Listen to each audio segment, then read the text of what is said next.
Assalamualaikum warahmatullahi wabarakatuh. Kami dari kelompok 6. Di sini kami akan memaparkan geostrategi dan ketahanan nasional. Geostrategi berasal dari kata geografi dan strategi. Geografi merujuk pada ruang hidup nasional bangsa dan negara. Sedangkan strategi diartikan sebagai usaha dengan menggunakan segala kemampuan atau sumber daya, baik sumber daya alam maupun sumber daya manusia, untuk melaksanakan kebijakan yang telah ditentukan dalam keadaan perang dan damai, guna mewujudkan cita-cita dan tujuan bangsa.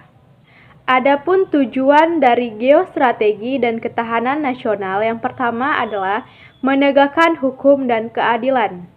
Yang kedua, terwujudnya kesejahteraan dan kemakmuran. Yang ketiga, terselenggaranya ketahanan dan keamanan.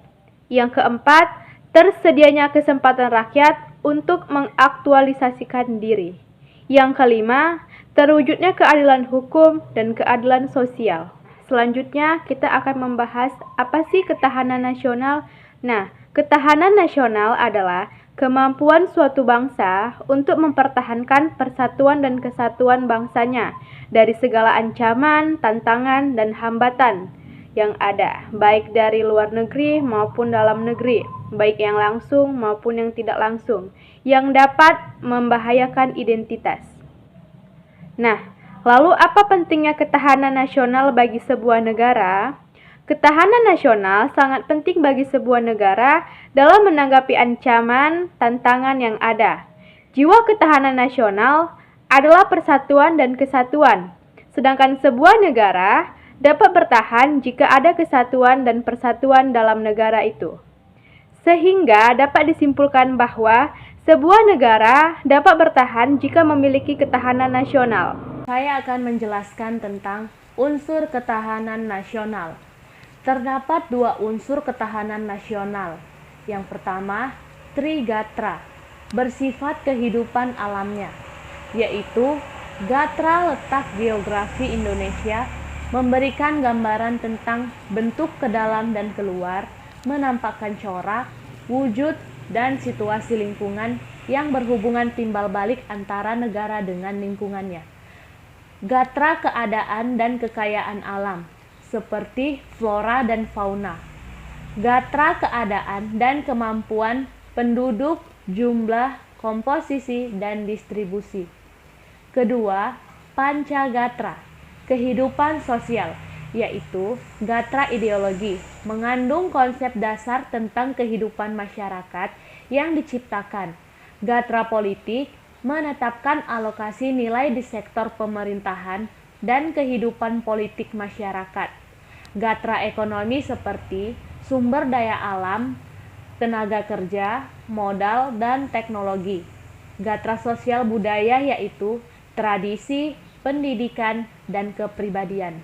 Gatra pertahanan dan keamanan seperti wawasan nasional, angkatan bersenjata, dan ilmu pengetahuan dan teknologi, serta pengaruh dari luar negeri.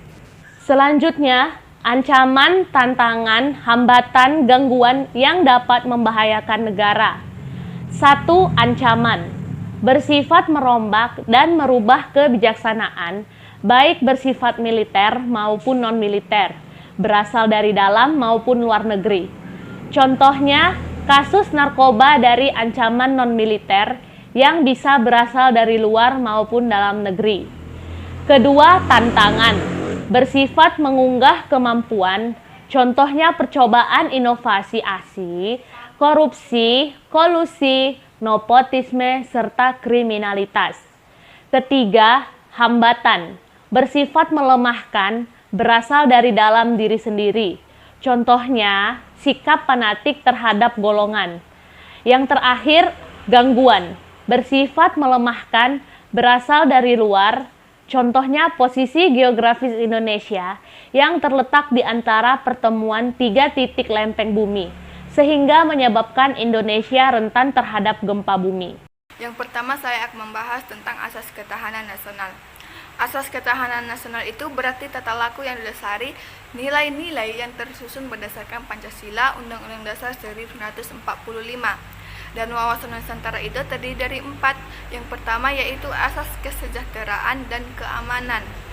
Asas kesejahteraan dan keamanan ini berarti kebutuhan dasar dan penting bagi manusia secara individu atau kelompok dalam masyarakat, bangsa dan negara. Untuk mencapai keamanan dan kemakmuran suatu negara harus memiliki lembaga. Yang kedua yaitu asas komprehensif, integral atau menyeluruh, terpadu.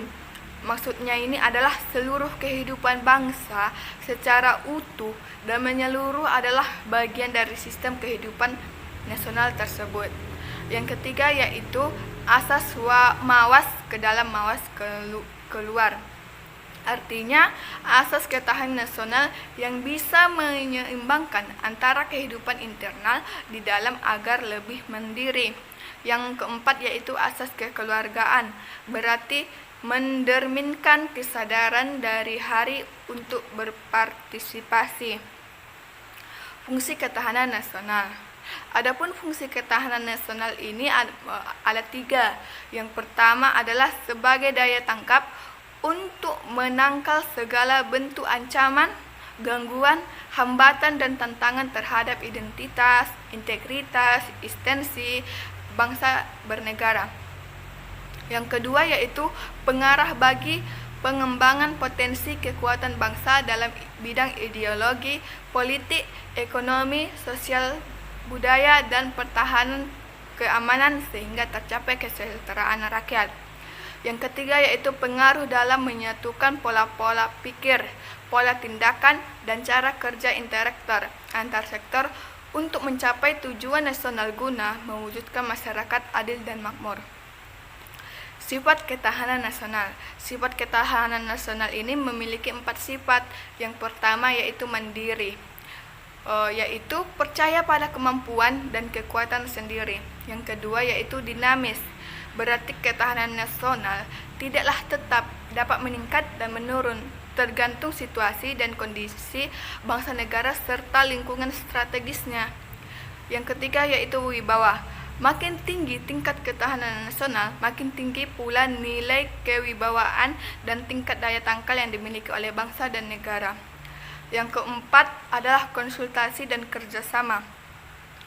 Tidak mengutamakan sikap konfrontatif dan antagonistik dan mengandalkan kekuasaan dan kekuatan fisik semata, tetapi lebih mengutamakan sikap konsultatif, kerjasama, serta saling menghargai dengan mengandalkan kekuatan moral dan kepribadian bangsa.